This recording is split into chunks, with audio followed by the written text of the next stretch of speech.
Hi, I'm Chuck Quinley from the Thread Bible Podcast. Today's episode deals with the question, are all humans about the same, or are people really good or bad to their core? Stay tuned for this discussion in this week's episode of Thread. Welcome to Thread, God's Word tying together all the pieces of your life through verse-by-verse study of the Bible. In Season 4, we're exploring the bedrock of the entire Bible, Genesis 1 through 12. Season 4 of the Thread Bible Podcast is brought to you by MediaLiteOnline.com. And MediaLite is offering its most popular course for free right now. Deepen your ability to communicate hope to others. Learn to unlock the creative potential buried within your mobile device. We'll teach you how to plan and produce short video devotionals, even if you don't see yourself as a Bible scholar. It's all available right now for free at MediaLiteOnline.com. All right, in our last two episodes, we've traced the concept that there are two lines of humans in the Bible thinking. There is first the seed of the serpent, and that word serpent was nakash. The seed of the nakash, and that was the serpent at the tree tempting Adam and Eve. And there's the seed of the nakash, and then there's the seed of the woman, which is the seed, like on the one hand, the one group is the seed of the serpent, and the other group is the seed of the serpent crusher. And they are, in a battle against each other. So Cain, firstborn human, firstborn son of Adam, was also the first to use his free will and to choose to lie, and then first to hate, first to use love to deceive, first to murder and murdered his own brother. He was the first to persecute someone for their form of worship, and Cain stands as the founder and patriarch of those who walk away from the face of the Lord. These are that line of humans, those who promote themselves, those who abuse others, those who use power to become personally rich, those who crush anyone who gets in their way. Cain's line, as we saw in the last episode, they grow wealthy through herding. They become notable as musicians. They are outstanding metal workers, but they also become more and more selfish and violent. And Cain's genealogy in Scripture stops with Lamech, and he's an arrogant man. He's the first to accumulate wives as property, and he boasts that he is more violent than Cain. And so this was the example given in the last few verses of the line of Cain and the kind of humans that descend from him spiritually. Well, thank God there's another line of humans on the earth, and this one is referred to, as we said, as the line of the woman or the seed of the woman, and these are children of hope. They are the focus of Genesis chapter 5, and the founder of this line of humans is Seth, the third son of Adam and Eve, because the second son was murdered by Cain. Now, his name, Seth, means appointed, but the rabbis often consider that Seth means foundation, because he's the child God gives to the world through Eve to start the human line over again. Cain's life, the life of the firstborn human, was not just a waste, but actually a positive source of evil in the world.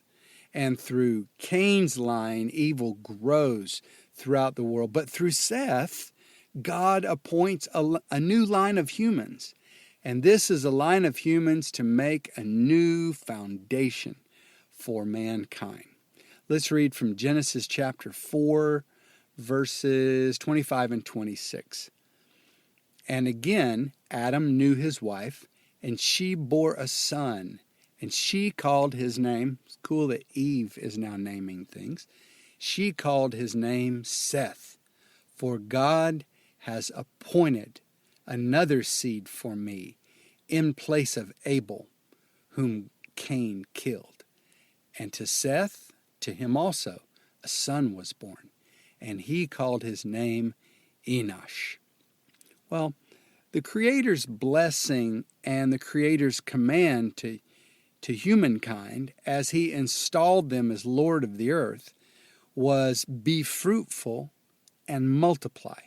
So it's not surprising that the story of mankind's development is designed in the book of Genesis, actually even in the New Testament, around the genealogies of each main character in the story, because the genealogy is important all the way to the story of Jesus, the perfect human, the snake crusher.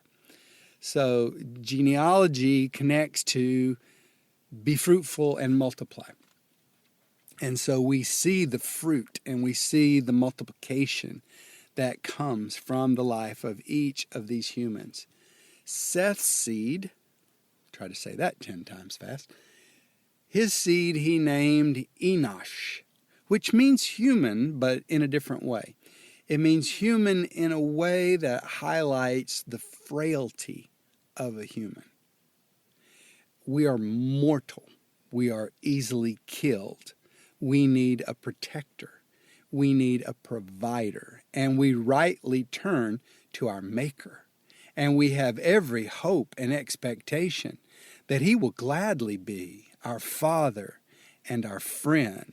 Seth believed in the sovereign power of Yahweh, and he believed in his protection as the creator of frail humans, and that he would be our defender. And the son of Seth, Enosh, listened to his father's words, and he took them to heart. And there's something very beautiful said of Enosh in chapter 4, verse 26. It says, "It was then that men began to call upon the name of Yahweh." Wow, what an important event in the history of humans after the fall. This is our first sign of hope, that there would come a human line that would call upon the name of the Lord. Call upon the name of the Lord. This is an important concept in the Bible. So let's take a little rabbit trail here and let's trace this idea. Because it doesn't just mean, to make a verbal appeal, like, with Enosh, people went outside and just yelled up, Yahweh. It doesn't mean to just make a verbal appeal. It's a lot bigger an idea than that. And probably the clearest way to understand it is to jump into the New Testament to an example where this is used. In Acts chapter 25, verse 11, Paul is on trial, and he is dealing with an official, and he's presenting his case in court, and he's frustrated at the lack of justice that he is receiving, that they're not following what he feels like is a proper policy concerning him. And finally, he shouts out, a lot of the English translate it and say, "I appeal to Caesar." But literally what he says is, "I call upon Caesar. I call upon the name of Caesar." It means, so now let's unpack that. It means that Paul acknowledges the lordship of Caesar, that Caesar is king, and rightly the king of the Roman Empire. Paul is a citizen of the Roman Empire. And he says, "I acknowledge the lordship of Caesar, not you. I call upon the name of Caesar." Secondly, it means I submit to Caesar's rule.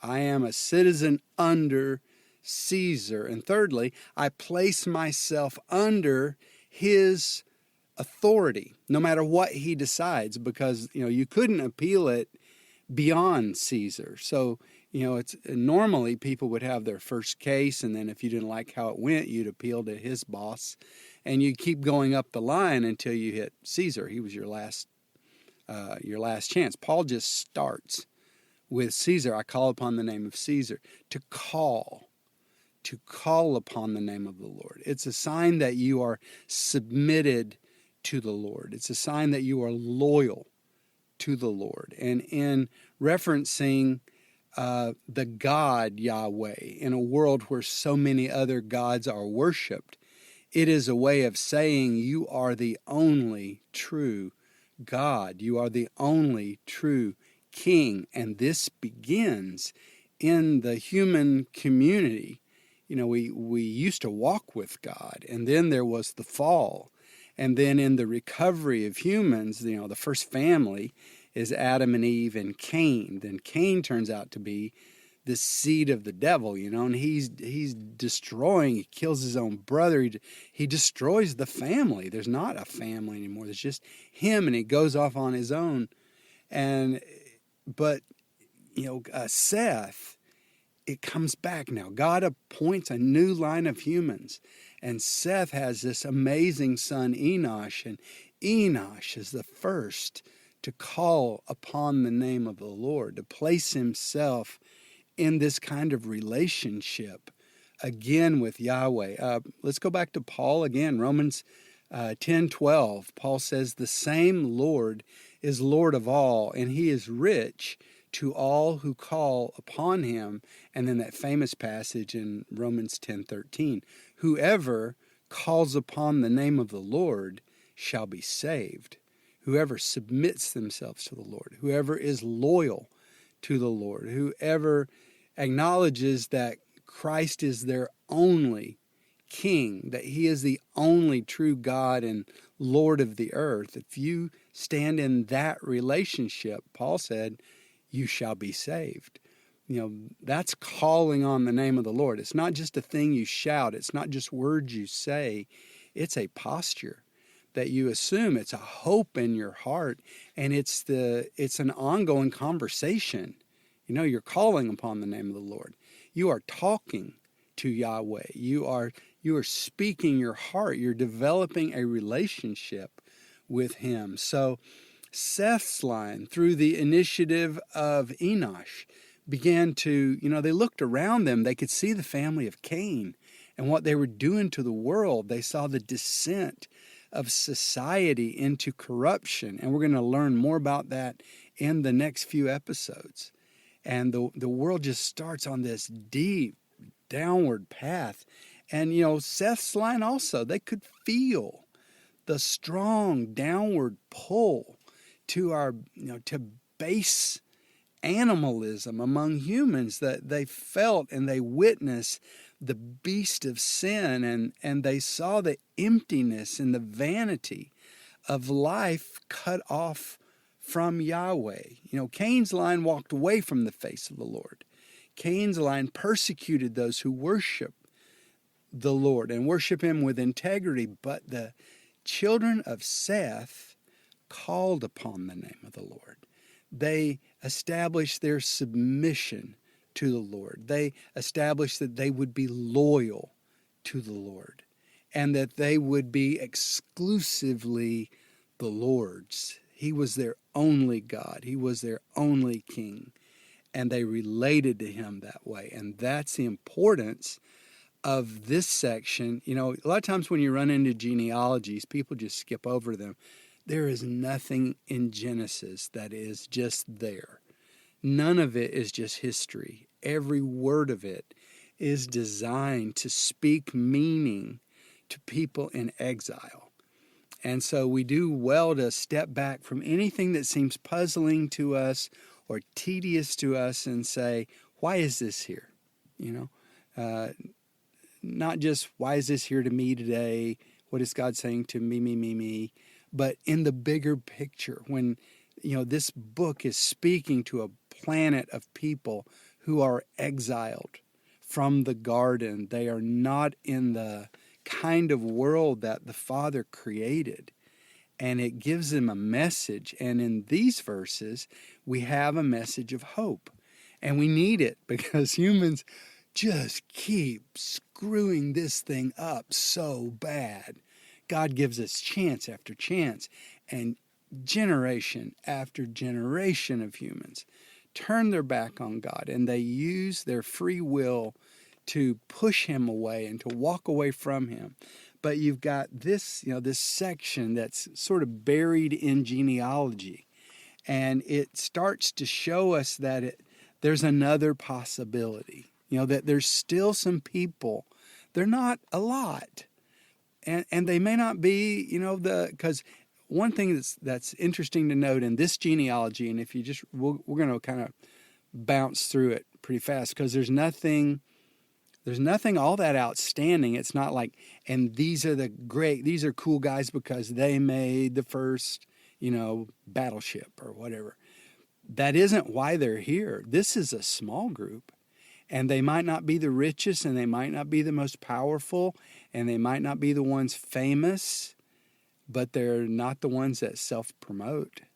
And these are the ones who walk with God. This is a beginning of remnant theology, that in all the earth there is a precious subset of humans that the Father knows. He watches their life carefully because they are the ones who call upon the name of the Lord.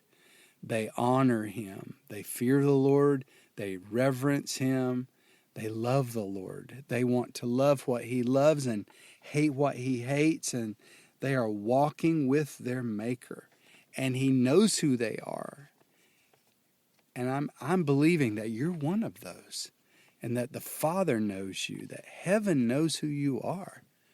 And they are watching you in this great spiritual rebellion that we're all caught up in, and this huge spiritual war. It's so apparent anymore. The gloves are off, and there's not even an attempt to hide it anymore. Evil is so out there.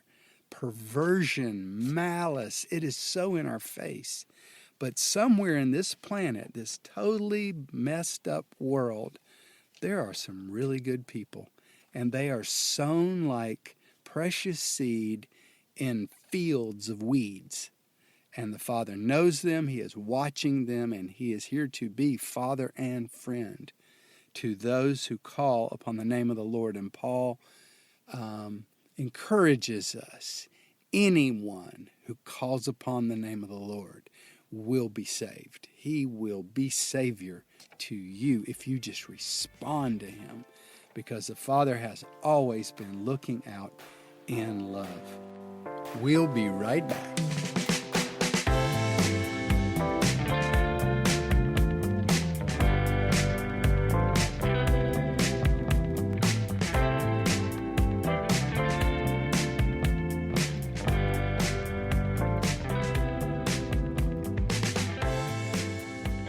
And so we go now to chapter 5, and chapter 5 wants to trace this remnant. It wants to trace this line of humans. And it begins with man's original nobility and the original calling of the human race. And I'll just read chapter 5, verses 1 through 5. This is the book of the generations of Adam. On the day God created man, in the likeness of God made He him, male and female created He them, and He blessed them, and called their name Adam on the day they were created. And Adam lived 130 years, and he begot in his likeness after his image, and he called his name Seth. And the days of Adam after he begot Seth were 800 years, and he begot sons and daughters. And all the days of Adam, which he lived, were 930 years, and he died. We could add as promised.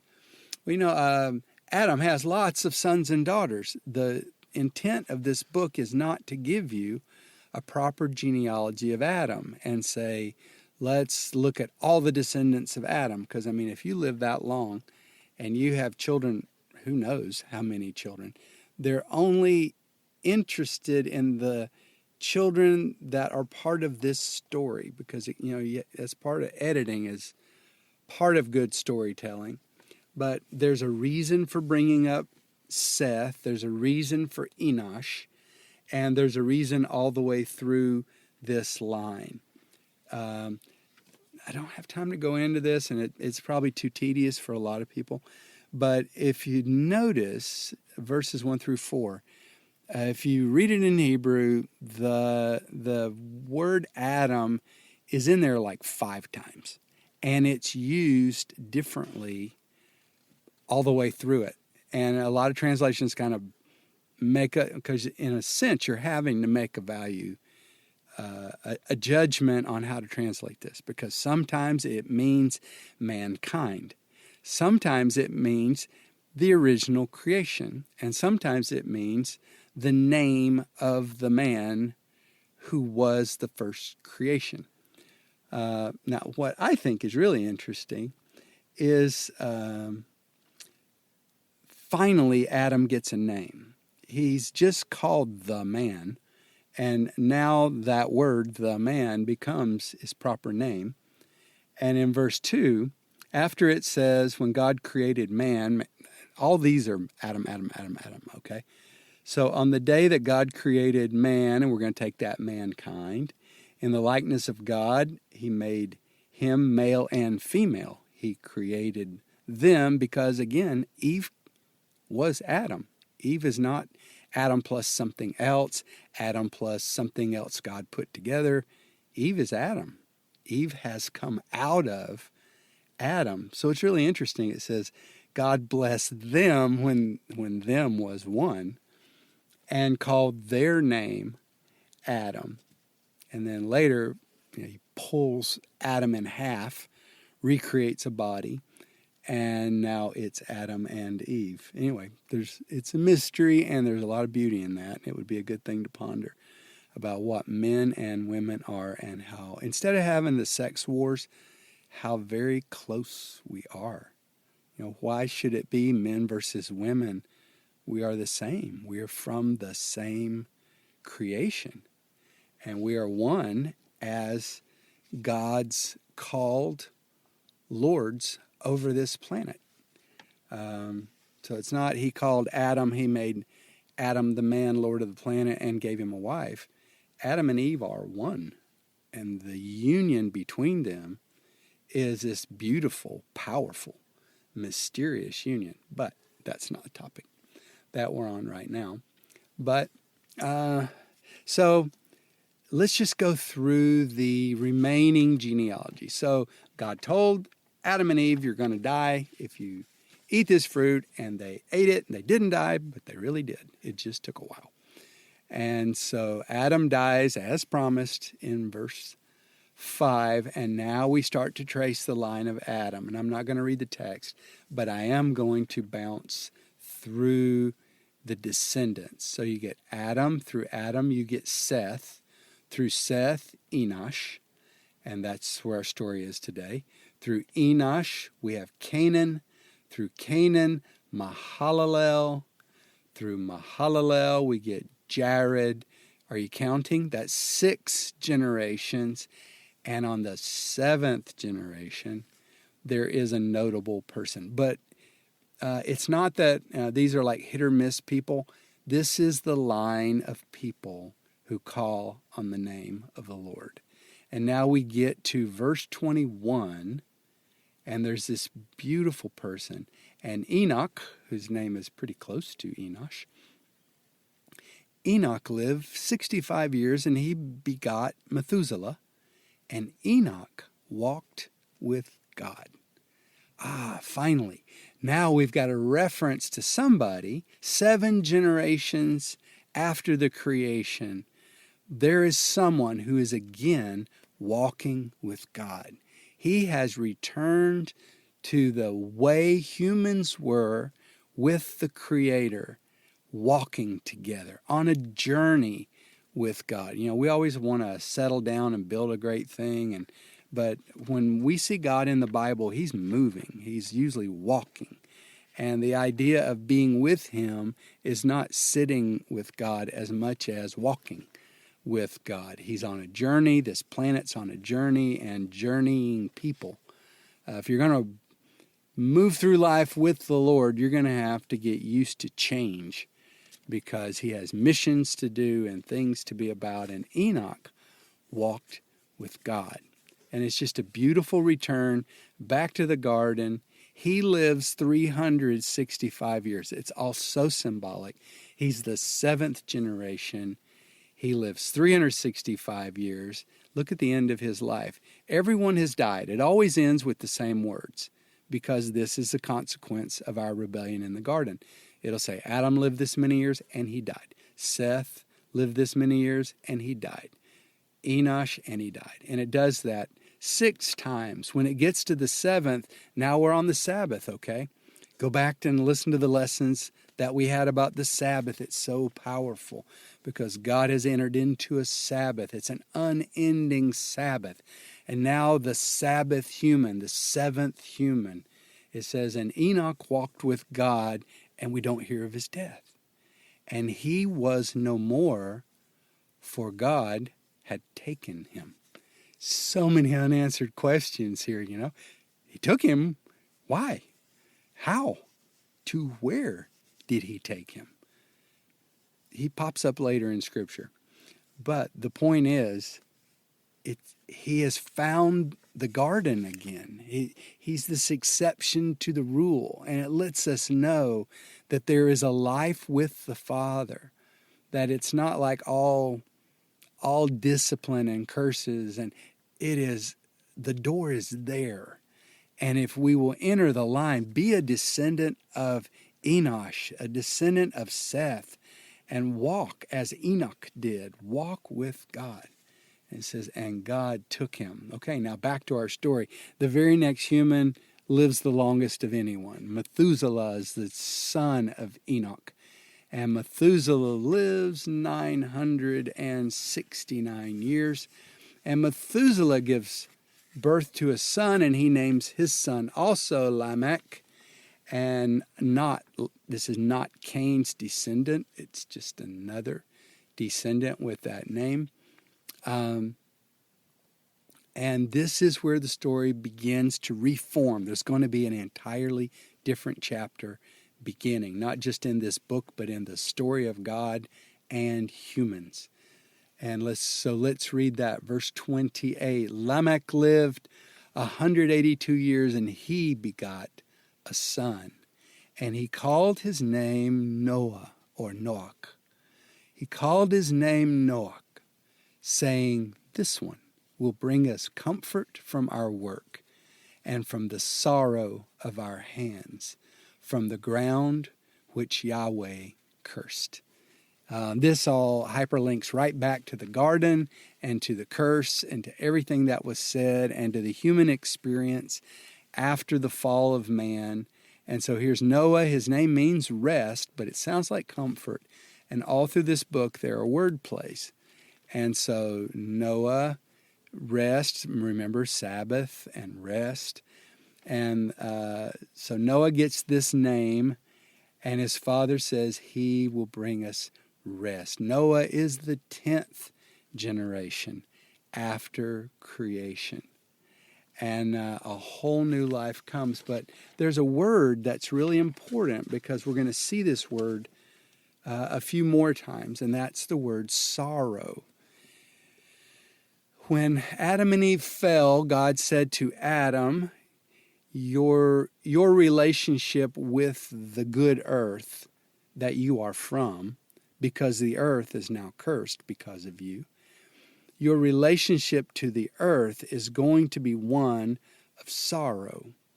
And to Eve, he says, and I will multiply your sorrows in birthing and raising children. This is now also going to affect you and your sorrow. And as we keep on going in the next chapter, we're going to see that word sorrow again. Only this time, Yahweh is going to sorrow. And so we want to put a circle around that word. And every time we see it, we want to know this is one of those red threads. And it's not just, one more word that means like to be sad. You got to tie this back to the garden. You tie it to the tree of the knowledge of Tov and Ra. And then you're going to drag this all the way through the Old Testament, all the way through the New Testament, and start running a reference on the concept of sorrow and the way this word is used. All these things, it's riches. If you've got the patience and if you care enough to dig deep, you're going to be rewarded. And so Noah gets introduced, and with Noah, a big change. It's the end of chapter 5, verse 32. When Noah was 500 years old, he begot, usually they just name one son. But in his case, they named three. Noah begot Shem, Ham, and Japheth. And at this point, this book is about to spin wildly because a new chapter starting about the relationship of Yahweh and the human race. And it's going to be deep and beautiful and painful. So that's where we're going to land it today. Yes, the very next episode is that weird section in chapter 6, verse 1, probably the weirdest verse in the entire Bible. So we're going to talk about it in our next episode of Thread, but I just want to encourage you again that Yahweh is searching the earth for those who will respond to his voice. And he is listening for anyone who will call upon the name of the Lord and call out to him, establish our submission to him, determine that we will manifest loyalty to him. You will never be a perfect person, and your relationship with God does not depend upon your perfection, but he is looking for loyalty in those who walk with him. And so you determine to be loyal, and that we determine to have an exclusive relationship with him. He is our only God, our only King. We will bow to no one else. That's what it means to call upon the name of the Lord. Be in that number. I'm determined to finish my journey walking with the Lord and be in that number of people. I want to be part of God's remnant. He's called you to do the same. And if you live that life, and if you care about nothing in this world except walking with him, you're going to get all these, the treasures you didn't seek for, he will give you. That's just how he is. If you seek the Lord with all your heart, all these things just get added to you. And because you're seeking the Lord, you end up with a really great series of relationships. You've got a special kind of friend that surrounds you because they're people like yourself. And your life has purpose because you have a mission to accomplish. And you have the adventure of the things that Yahweh leads you into.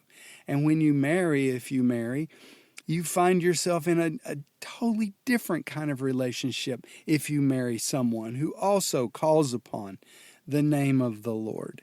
And he blesses you, and you're just everything you touch, because this is our planet. It will respond to us. Opportunity will respond to us. But it always comes back to this, that loyalty, that calling exclusively upon the name of the Lord. Not that God is here to work for me and give me all the things I want in life, give me my very best life, give me all the goodies and keep all the bad things from happening to me. That has never been the plan. It will never be the plan. But that we serve him, that we stand with him in loyalty in the spiritual war that is going on all around us, and we stand by him and we live a life of loyalty to the Lord. That will give you meaning. It will give you purpose, and it will give you direction in your life. This is such an important study in a generation that has lost the compass. We have no more moral compass. Our political leaders are disasters. You can look in both parties. I don't care what country you're in. You'll just look around. Everyone holding power. It's just they've given up even trying to appear to be anything but just grab power, hold power, use power, grab money. It is just open. And the war is like that. We're moving to another stage in the battle for this planet. But our King is coming, and we will be there for him, and we're waiting for him, and we're calling on his name every day. Expect God to use you, because he's going to do that. I'll see you next time on Thread.